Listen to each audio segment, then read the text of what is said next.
আমার একটা বন্ধু আমাকে সবসময় বলতো, আরে তুই তো সবসময় ইন্স্যুরেন্সের কথাই বলিস, আর কি কিছু তোর বলার নেই নাকি? মানুষ এখন আর মনে রাখে ভাই, অনেক অনেক বছর বাঁচে। ঠিক কিছুদিন আগেই আমাদের এক খুব কাছের বন্ধু ক্যান্সারে মারা যায়। আর শ্মশানে দেখা সেই বন্ধুর সাথে। আর তার প্রথম কথাই ছিল, কিরে, ইন্স্যুরেন্স ছিল? কতটা ছিল তোর কাছে? ওকে বললাম, ভাই, এই প্রশ্নটা তুই কি ওই বন্ধুটাকে করতে পারবি যে এখন শুয়ে আছে? পারবি না। আমরা কেবল তখনই প্রশ্ন করি যখন আর কিচ্ছু করার থাকে না। তাই প্রশ্নটা আমায় নয়, নিজেকে কর, তোর কাছে কতটা ইন্স্যুরেন্স আছে?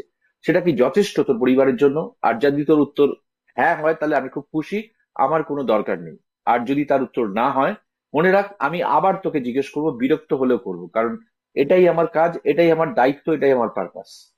আর আমি শুধু তোকে নয়, আপনাদের সবাইকেই এই প্রশ্নটা করছি, যারা এই ভিডিওটা আপনারা দেখছেন। যদি আপনার উত্তর না হয়, এখনই চ্যাটে ইয়েস বলে লিখুন, বা আপনাদের আমাদের সাপোর্ট টিমকে কল করুন।